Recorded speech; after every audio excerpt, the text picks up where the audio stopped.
विश्वास पर आधारित है।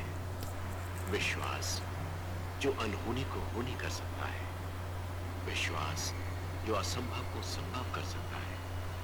ये भी विश्वास के धागों से जुड़ी एक ऐसी ही कहानी है।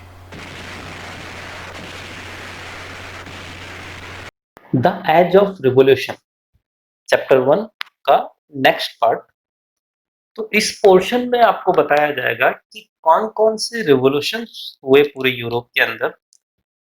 लेकिन आगे बढ़े उससे पहले एक क्विक रिवीजन हम लोग देख लेते हैं फौरन चप्पल निकालो, हाथ में लो और भागो। कि अब तक क्या-क्या हुआ है।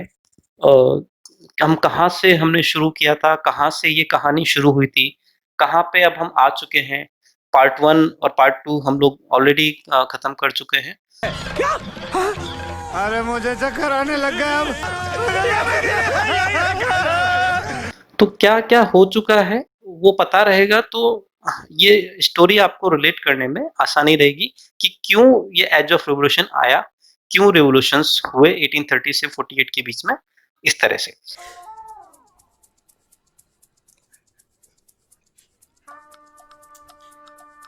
क्यों?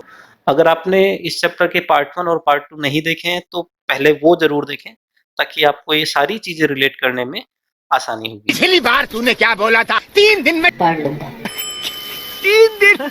मैं 3 महीने बोले थे। 3 दिन? मैं 3 दिन नहीं 3 महीने बोले। 3 दिन। तो आपको याद होगा कि ये कहानी हमने शुरू की थी फ्रांस से।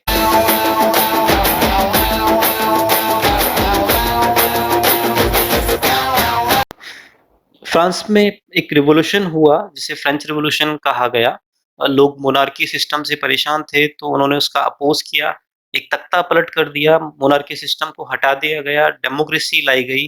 जो भी रिवॉल्यूशनरीज थे, जो लिबरल्स थे, उन्होंने अगेंस्ट मोनार्की सिस्टम फाइट किया और उसके बाद में कुछ जैकोबियन क्लब्स बने, उन्होंने आर्मी की हेल्प की। देन ये पूरा रिवॉल्यूशन जो था फ्रांस के अंदर, वहां से निकल के पूरे यूरोप में उन्होंने स्प्रेड किया। फिर इस रिवॉल्यूशन को नेपोलियन ने टेक ओवर कर लिया। ये कौन है? मैंने इसको पहले कहीं देखा है। आपको याद होगा 1804 से लेकर के 1815 तक एक नेपोलियन एरा था जहां पर नेपोलियन ने बहुत सारे चेंजेस किए थे, मॉडर्नाइजेशन किया था, एक मॉडर्न एज आया था। एक सिविल कोड या बाद में जिसे नेपोलियन कोड कहा गया वो वहां पे लगाया गया था। ये सब चला।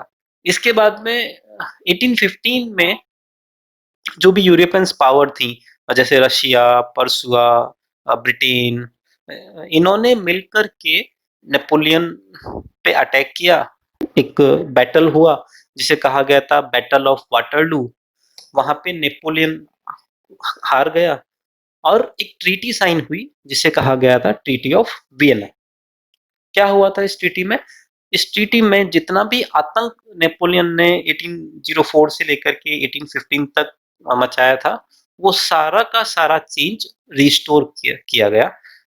बॉर्बन डायनेस्टी आपको याद होगा, लुइस फिलिप्स, उनको फ्रांस की सत्ता वापस दे दी गई, उनकी पावर्स को रिस्टोर कर दिया गया। फ्रांस की जो भी टेरिटरीज थी उनको वापस से कम किया गया। जो कब्जा नेपोलियन ने किया था आसपास की स्टेट्स पे, वो सबको फ्री कर दिया गया और कुछ बफर स्टेट्स बनाए गए थे बिटवीन फ्रांस और यूरोपियन पावर्स। इसके बाद फिर आपको याद होगा कि एरिस्टोक्रेसीज का एक दौर आया था यूरोप के अंदर। फिर कंजर्वेटिव्स आए थे जो मानते थे कि मोनार्की सिस्टम तो चलना चाहिए, लेकिन जो नेपोलियन जो मॉडर्नाइजेशन लेके आए थे वो भी एज इट इज रहना चाहिए, मतलब monarchy system with new modernization, ऐसा उनका मानना था। ठीक है, सेम टाइम पे कुछ रिवोल्यूशनरीज भी थे, कुछ लिबरल्स भी थे जो इसका अगेंस्ट में थे, इसका अपोज करते थे कि डेमोक्रेसी रहनी चाहिए, मोनार्की सिस्टम कंप्लीटली अबॉलिश होना चाहिए। तो ये पैरेलल चल रहा था। यहाँ तक हम देख चुके हैं कि मजीनी आए थे, एक चांसलर थे ड्यूक मेटरनिक, जो कहते थे कि मजीनी जो है वो बहुत ज्यादा खतरनाक रिवोल्यूशनरी है। तो ये सब हम पढ़ चुके हैं कि कंजर्वेटिव्स के बारे में, रिवोल्यूशनिस्ट्स के बारे में। तभी सोचो स्टोरी में चेंज कैसे आ गया है। तो लास्ट जो हम जहाँ पे हमने ये चैप्टर छोड़ा था वो था कि कुछ जो कंजर्वेटिव्स थे वो बहुत ज्यादा पावरफुल थे और रिवोल्यूशनरीज बहुत कम पावरफुल थे। तो वो छुप करके घूम रहे थे और छुप करके रिवॉल्यूशनरीज अपने छोटे-छोटे ग्रुप बना रहे थे और उसके थ्रू वो अगेंस्ट कंजर्वेटिव सिस्टम उसका अपोज कर रहे थे। ठीक है, तो इतना हम पहले पुराने पार्ट्स में देख चुके हैं। बोर हो रहे हैं। तेजा में मुंह बोल ले जाके। हैं? बोर हो रहे हो ना? तेजा में मुंह बोल ले जाके। आ जाएगी ताजगी एकदम। नहीं सैनिटाइजर पी लो जाके। तो अब शुरू करते हैं द एज ऑफ रिवॉल्यूशन। क्या हुआ कि जो भी रिवॉल्यूशनरीज थे, इन्होंने छोटे-छोटे ग्रुप बनाना शुरू किए और रिवॉल्यूशन करना शुरू किया। ठीक है, तो कहानी घूम करके वापस शुरू हुई फ्रांस में जाकर के। ओहो ओहो हाँ हाँ अच्छा फ्रांस यूं समझ लें कि उस समय फ्रांस बहुत उत्पत्ति स्टेट माना जाता था। जो भी रिवॉल्यूशंस थे वो बहुत ज्यादा फ्रांस में ही होते थे। फ्रांस से ही बहुत सारे रिवॉल्यूशन शुरू हुए थे। तो ड्यूक मेटरनिक ने तो यहाँ तक बोल दिया था कि when France sneezes the rest of Europe catches cold. मतलब अगर फ्रांस में कुछ भी हुआ, कोई भी रिवॉल्यूशन हुआ, तो वो पूरे यूरोप के अंदर स्प्रेड होगा। ऐसा ड्यूक मेटरनिक का मानना था। भास्कर बस कर भास्कर, आगे मत बढ़ भास्कर, नहीं तो बढ़ लेगा भाग। ये तो मैं पीछे क्यों हटूं? और ये हुआ भी। पहले भी 1879 में जो रिवॉल्यूशन हुआ वो पूरे यूरोप में स्प्रेड हुआ। अब 1830 के अंदर फिर से फ्रांस में रिवॉल्यूशन शुरू हुआ और रिवॉल्यूशन कौन लीड कर रहा था? वही लोग जो हमेशा करते थे। कौन? लिबरल, नेशनलिस्ट, जो भी एजुकेटेड लोग थे, जो भी रिवॉल्यूशनरीज थे, जो प्रोफेसर्स थे, टीचर्स थे, क्लर्क्स थे, ये लोग मिलकर के एक रिवॉल्यूशन रन कर रहे थे फ्रांस के अंदर और फाइनली ये लोग जीते। तो आपको याद होगा फ्रांस में बॉर्बन डायनेस्टी को रिस्टोर कर दिया गया था जब नेपोलियन डिफीट हुआ था 1815 के अंदर।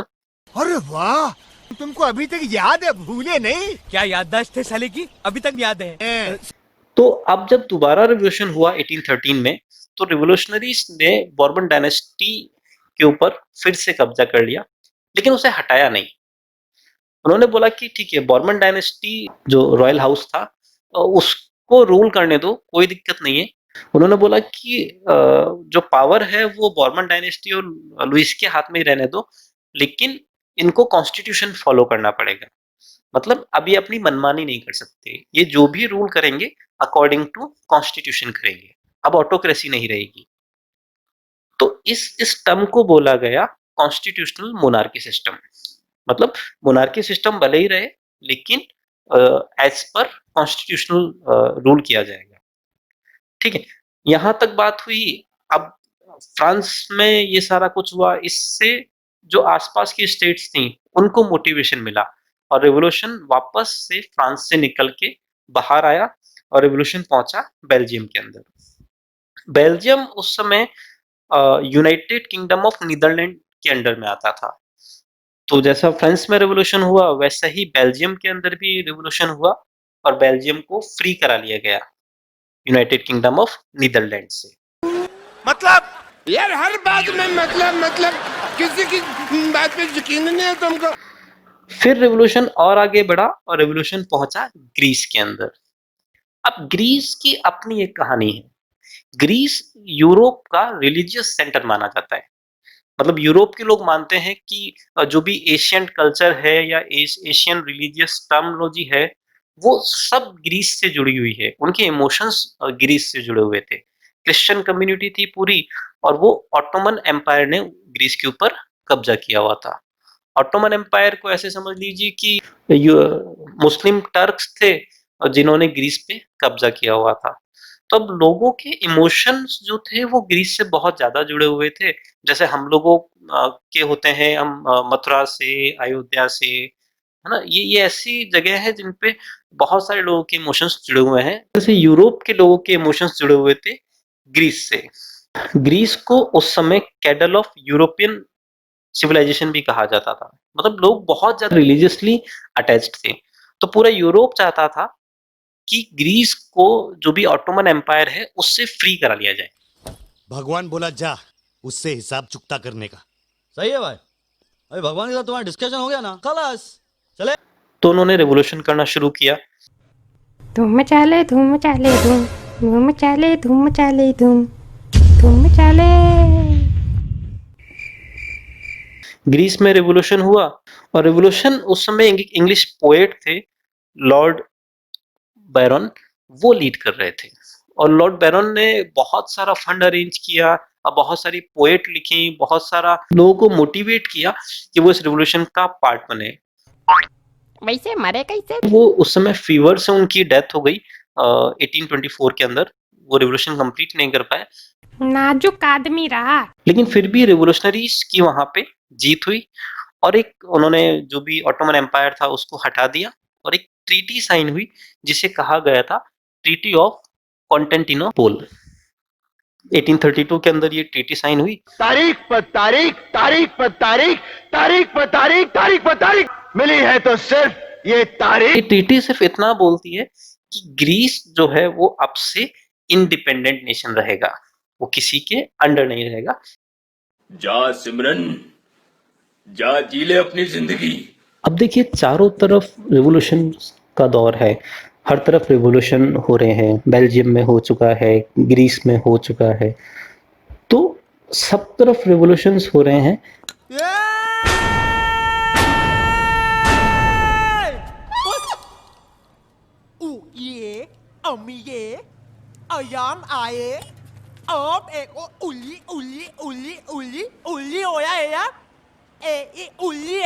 लेकिन रिवॉल्यूशंस में पार्ट लेने के लिए, रिवॉल्यूशन करने के लिए लोगों के अंदर नेशनलिज्म की फीलिंग होना बहुत जरूरी है। हमारा हिंदुस्तान जिंदाबाद था, जिंदाबाद है और जिंदाबाद रहेगा। हिंदुस्तान जिंदाबाद, हिंदुस्तान जिंदाबाद, हिंदुस्तान जिंदाबाद, हिंदुस्तान जिंदाबाद। अगर आपके अंदर नेशनलिज्म की फीलिंग ही नहीं है, देशभक्ति की भावना ही नहीं है, तो आप क्यों किसी रिवॉल्यूशन का पार्ट बनेंगे? ब्रो, अगर पाकिस्तान नहीं होता तो पेट्रियोटिक होता क्या? मैं कभी सोचा नहीं रे इसके बारे में। तो उस समय जो भी बड़े बड़े आर्टिस्ट थे, पोएट थे या फिलोसोफर थे, उनका ये मानना था कि अगर लोगों के अंदर नेशनलिज्म की फीलिंग जगानी है तो आपको आपका कल्चर स्ट्रॉन्ग करना पड़ेगा। तो ऐसा नहीं कि आप सिर्फ अपना टेरिटोरियल एक्सपेंशन करते जाएं, आप सिर्फ साइंस एंड टेक्नोलॉजी के बारे में ही बढ़ाते जाएं, तो उससे लोगों के अंदर नेशनलिज्म की फीलिंग नहीं आएगी। लोगों के अंदर नेशनलिज्म की फीलिंग लानी है तो आपको पोएट्री के थ्रू, स्टोरीज के थ्रू, म्यूजिक के थ्रू आपकी फीलिंग्स एक्सप्रेस करवानी पड़ेगी ताकि लोगों के अंदर नेशनलिज्म की फीलिंग आए। तो जैसे इंडिया के अंदर आप बात करें तो पैट्रियोटिक मूवीज बनाई जाती हैं, पैट्रियोटिक सॉन्ग्स बनाए जाते हैं, शहीद भगत सिंह के बारे में बताया जाता है, महात्मा गांधी के बारे में बताया जाता है, 15 अगस्त तो सेलिब्रेट करते हैं, रिपब्लिक डे सेलिब्रेट करते हैं। तो उन दिनों में आपने देखा होगा कि एक अलग ही माहौल होता है, बहुत सारे देशभक्ति मैसेजेस फ्लॉट हो रहे होते हैं, पैट्रियोटिक सॉन्ग्स बजाए जाते हैं जगह जगह पे।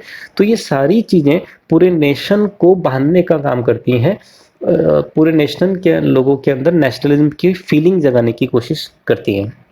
तो इसी तरह से यूरोप के बड़े बड़े आर्टिस्ट जो पोएट थे, उनका मानना था कि अगर आपको लोगों के अंदर नेशनलिज्म की भावना जगानी है, नेशनलिज्म की फीलिंग अगर आपको जगानी है, तो आपको आर्ट एंड पोएट्रीज की हेल्प लेनी पड़ेगी, स्टोरीज की हेल्प लेनी पड़ेगी, म्यूजिक बनाने पड़ेंगे। अब सीधी सादी भाषा में एक गाना सुना दो।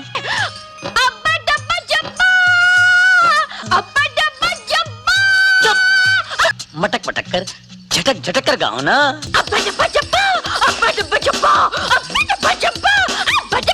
और उसको स्प्रेड करना पड़ेगा। इस आइडियोलॉजी को कहा गया रोमांटिसिज्म, है ना। और जो आर्टिस्ट थे इनको कहा गया रोमांटिक आर्टिस्ट।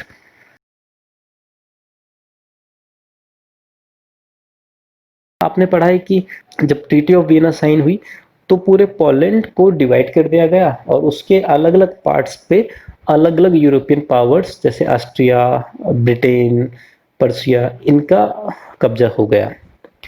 लेकिन पोलैंड पूरा डिवाइड हो गया था, लेकिन उसके बाद भी वहाँ के जो लोग थे उनके अंदर नेशनलिज्म की फीलिंग बनाए रखने के लिए, उनके अंदर नेशनलिज्म की फीलिंग जगाने के लिए वहाँ के लोग फोक सॉन्ग्स के थ्रू, पोएट्रीज के थ्रू सेलिब्रेट करते थे ताकि सभी लोगों के अंदर नेशनलिज्म बिल्ड हो जाए। कोई सेंस है इस बात की? हमें बहुत लग रही थी उस टाइम। तो आर्ट हुई, पोएट्रीज हुई, स्टोरीज हुई, इन सब के अलावा भी एक और इम्पोर्टेंट चीज़ है जिसके थ्रू नेशनलिज्म की फीलिंग को बढ़ाया जा सकता है, वो थी लैंग्वेज। लैंग्वेज से लोगों के अपने सेंटिमेंट्स जुड़े हुए होते हैं। जैसे हिंदी से हम लोगों के सेंटिमेंट्स जुड़े हुए हैं, उसी तरह से किसी भी लैंग्वेज से लोगों के सेंटिमेंट्स जुड़े हुए होते थे। तो पोलैंड का जो पार्ट रशिया के अंडर में आता था, वहाँ पर रशियन गवर्नमेंट ने रशियन लैंग्वेज को इम्पोज कर दिया। उन्होंने बोला कि कोई भी अब पॉलिश लैंग्वेज में नहीं बात करेगा, पॉलिश लैंग्वेज को नहीं यूज़ करेगा। जो भी काम होगा, जो भी पढ़ाई होगी, जो भी जितना भी सारा काम होगा, वो सब रशियन लैंग्वेज के अंदर ही होना चाहिए। लेकिन जो भी वहाँ पे क्लर्की लोग थे, चर्च से जुड़े हुए लोग थे, उन लोगों ने इसका अपोज करना शुरू किया। और अपोज कैसे किया? उन्होंने पॉलिश लैंग्वेज को बोलना शुरू किया। उन्होंने चर्च के अंदर, पब्लिक गैदरिंग के अंदर रिलीजियस इंस्ट्रक्शंस देने के लिए पॉलिश लैंग्वेज का यूज़ किया। जो भी प्रीस्ट थे, जो भी बिशप्स थे, वो सब पॉलिश लैंग्वेज का यूज़ करते थे ताकि लोगों के अंदर नेशनलिज्म की भावना बनी रहे और रशियन गवर्नमेंट का प्रोटेस्ट भी हो जाए। रशियन अथॉरिटीज़ मानती थी कि अगर कोई पॉलिश लैंग्वेज यूज़ करता है तो उसे रशियन डोमिनेंस के अगेंस्ट स्ट्रगल माना जाएगा। और इस वजह से बहुत सारे बिशप्स को, बहुत सारे चर्च से जुड़े हुए जो लोग थे, उनको सीबिया की जेल में डाल दिया गया और उन्हें पनिश किया गया। ये कैसी दुनिया, ये देख के मुझे 5वें माले से छलांग लगानी पड़ेगी। अब लोगों में नेशनलिज्म की भावना जाग गई तो लोग रेवोल्यूशंस में एक्टिवली पार्टिसिपेट करने लगे। अभी तेरे को फोड़ डालूं मैं? तेरे को क्या फुग्गा दिखता हूँ, फोड़ेगा तू? अभी तेरे को मैं उठा के नीचे फेंक डालूंगा। हाँ तो मैं सीढ़ी चढ़ के ऊपर आ जाऊं। पकड़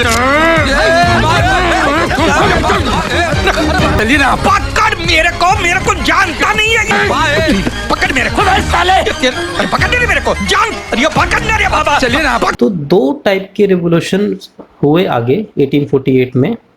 पहला रेवोल्यूशन जो किया वो गरीब लोगों ने किया, जो पीजेंट्स थे, मजदूर थे, उन लोगों ने किया। और दूसरा रिवॉल्यूशन जो हुआ वो लिबरल्स ने, जो एजुकेटेड लोग थे, जो मिडिल क्लास लोग थे, उन्होंने किया। तो पहला रिवॉल्यूशन हुआ हंगर के कारण, हार्डशिप के कारण। क्यों हुआ? 1830 में यूरोप के अंदर एक बहुत बड़ा फाइनेंशियल क्राइसिस आया। 19th सेंचुरी में यूरोप की पॉपुलेशन बहुत ज़्यादा बढ़ गई। अब पॉपुलेशन बढ़ गई तो लोगों को जॉब नहीं मिलने लगी, अनएम्प्लॉयमेंट बढ़ गया। फिर लोग एक सिटी से दूसरी सिटी में जाने लगे जॉब तलाशने के लिए, गांव से शहर जाने लगे, माइग्रेशन शुरू हो गया। कौन से गांव से आया तू? गुड़गांव। बहुत अच्छा गांव रहने का, वहाँ का लोग गुड़ की तरफ मीठा मीठा होने का। ठीक है, सिटी पहले से ओवर क्राउडेड थी और फिर सिटी में अपनी कुछ प्रॉब्लम्स थी कि सिटी की जो भी इंडस्ट्रीज थी, जो छोटे बिजनेसमैन थे, उनको बहुत ज़्यादा कंपटीशन मिलता था इंग्लैंड की कंपनियों से, क्योंकि इंग्लैंड में इंडस्ट्रियलाइजेशन बहुत ज़्यादा था।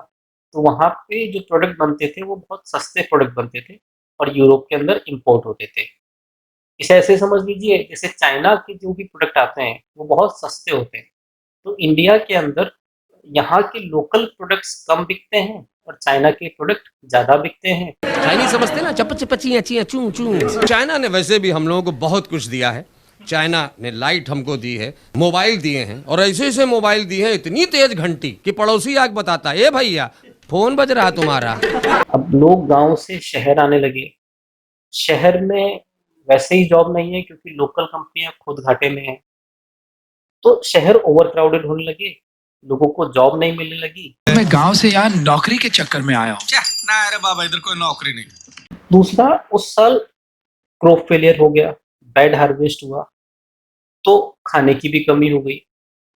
अब खाना कम है, पॉपुलेशन ज़्यादा है, डिमांड ज़्यादा है, तो फूड के प्राइजेस बढ़ गए। जैसे कोविड के टाइम पे सैनिटाइजर के, मास्क के प्राइस एकदम से बढ़ गए थे, उसी तरह से फूड के प्राइजेस हाई हो गए। अब लोगों के पास में जॉब नहीं है, रहने को जगह नहीं है, खाना खाने के लिए पैसा नहीं है क्योंकि फूड प्राइस बहुत ज़्यादा है। देखो बाबा, तुम पहला नक्की करो तुम्हारा समस्या क्या है, नाम, नौकरी की, घर। तो ऐसे में लोग परेशान होकर के सड़कों पे उतर आए। आपने देखा होगा कि कोविड के टाइम पे इंडिया के अंदर बहुत सारी जगहों पर जो मजदूर लोग थे वो सड़कों पे उतर आए थे और गवर्नमेंट को ब्लेम करने लगे। उसी तरह से यूरोप के लोग भी परेशान होकर के सड़कों पे आ गए, रिवॉल्ट शुरू कर दिया और गवर्नमेंट को ब्लेम करने लगे। ये बिक गई है गवर्नमेंट, अब गवर्नमेंट में कुछ नहीं है, तो सारे मिलके हमको पागल बना रहे। गवर्नमेंट कौन? बॉर्मन डायनेस्टी, जिसको कॉन्स्टिट्यूशनल मोनार्की बनाया गया था। लुइस फिलिप थे उस समय राजा थे। अब लोगों ने रिवॉल्ट किया और लुइस फिलिप को वहां से भगा दिया। अब लुइस फिलिप के साथ सोचो कितना बुरा हुआ। सोचा किसी ने आज तक? स्वार्थी हो तुम लोग यार, सिर्फ अपने बारे में सोचते हो यार। वो पहले राजा था, मोनार्की राजा था। फिर फ्रांस का फर्स्ट रिवॉल्यूशन हुआ तो उसको मोनार्की सिस्टम हटा दिया गया, डेमोक्रेसी लाई गई। फिर ट्रीटी ऑफ वियना साइन हुई, लुइस फिलिप की पावर को वापस रिस्टोर किया गया। Then second revolution of France हुआ, फिर से मोनार्की सिस्टम को हटा दिया गया और कॉन्स्टिट्यूशनल मोनार्की लाया गया। लुइस फिलिप को फिर राजा बनाया गया, लेकिन कॉन्स्टिट्यूशन के साथ में। और अब फिर से रिवॉल्ट हुआ और लुइस फिलिप को फिर से हटा दिया गया। और वो तो जब लुइस फिलिप को हटा दिया गया तो पावर ली नेशनल असेंबली ने और उन्होंने अपनी कंट्री को रिपब्लिक अनाउंस कर दिया। इसी तरह से एक और रिवोल्ट हुआ सिलेशिया के अंदर। सिलेशिया में क्या थे कि बहुत सारे वीवर्स का गांव था और उन वीवर्स को कुछ कॉन्ट्रैक्टर सिटी से रॉ माल सप्लाई करते थे या और उनको ऑर्डर देते थे, लेकिन इस काम के बदले वो उनको पैसा बहुत कम देते थे। तो इतने कम पैसे में काम करने की वजह से जो सिलेशिया के विलेजर्स थे वो धीरे धीरे परेशान होकर के उन्होंने अगेंस्ट कॉन्ट्रैक्टर्स रिवोल्यूशन शुरू कर दिया, उन पे अटैक कर दिया और उनके घरों में घुस करके कॉन्ट्रैक्टर्स को भगा दिया, उनका सारा सामान लूट लिया। फिर कॉन्ट्रैक्टर्स आर्मी के पास गए, वहां से वापस आए, कुछ वीवर्स को शूट कर दिया गया। इस तरह से सिलेशिया का रिवोल्ट हुआ। अब पहला रिवोल्यूशन हो चुका, जितने भी पीजेंट्स थे उन्होंने लुइस फिलिप को भगा दिया। अच्छा हुआ आपने हमें बाहर निकाल दिया, वरना शादी से पहले ही हमारी जोरो विंडो हो जाती। तो जो एजुकेटेड मिडिल क्लास लोग थे, जो भी पढ़े लिखे लोग थे, उन्होंने सोचा कि अभी वैसे ही रिवोल्यूशन चल रहा है तो क्यों ना इस मौके का फ़ायदा उठाया जाए और फ़ायदा उठा करके पूरे यूरोप में कॉन्स्टिट्यूशनल मोनार्क लाया जाए, पूरे यूरोप में डेमोक्रेसी लाई जाए।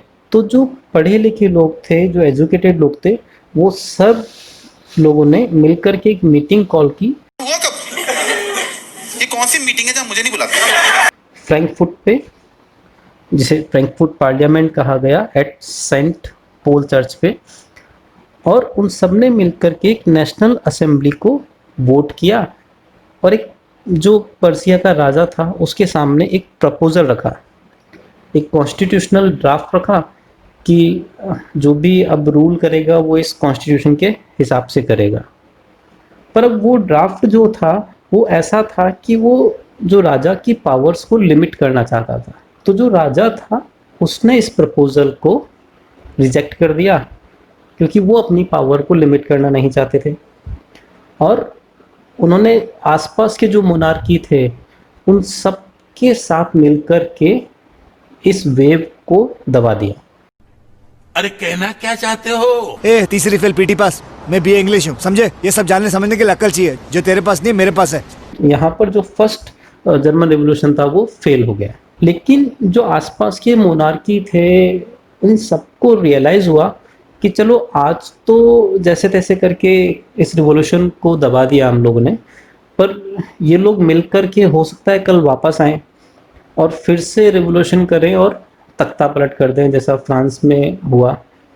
तो इस डर से उन्होंने खुद ही अपनी पावर्स को डाइल्यूट करना शुरू कर दिया। सर्फडम्स एंड बॉन्डेड लेबर्स को ख़त्म कर दिया गया ताकि लोगों को लगे कि राजा अब उनके फेवर में काम कर रहे हैं। अब इस रिवॉल्यूशन में मैन और वुमेन दोनों ने मिलकर के एक्टिवली पार्टिसिपेट किया जितनी भी महिलाएं थी उन्होंने मिल कर के अपनी एसोसिएशंस बनाई, न्यूज़पेपर में आर्टिकल्स लिखे, पॉलिटिकल एसोसिएशंस बनाई, मीटिंग की, डेमोस्ट्रेशंस किए, लेकिन बावजूद इन सब के जो वुमेन्स थी उनको इक्वल राइट्स नहीं दिए गए, उन्हें राइट टू वोट नहीं दिया गया, उन्हें कोई ऊंचा ओहदा नहीं दिया गया, कुछ हाई पोजीशन ऑफर नहीं की गई। अबे तेरा दिमाग खराब है क्या? उल्टी सीधी बातें क्यों करता? उल्टा पैदा हुआ था क्या? दिमाग खराब है क्या तेरा? तो अब नेक्स्ट वीडियो में आप देखेंगे कि किस तरह से इन रिवोल्यूशंस के थ्रू पर्सिया जर्मनी बना। ओ भैया सब ठीक है, कोई शिकायत तो नहीं?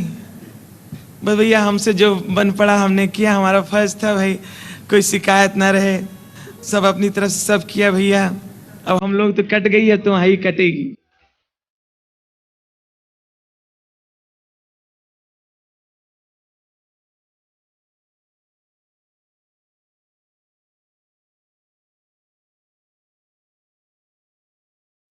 तो यार बस आज के लिए सिर्फ इतना ही। अगर तुम लोग को ये वीडियो पसंद आई ना तो यार लाइक मारो, कर दो यार, मेरे को भी थोड़ी खुशी हो जाएगी है। और अगर तुम लोग नए हो तो यार सब्सक्राइब करो, वो जो लाल वाला बटन है उस पर झाड़ू फेंक के मारो या फिर पानी से भरी छन्नी, मुझे नहीं पता, बस क्लिक हो जाना चाहिए।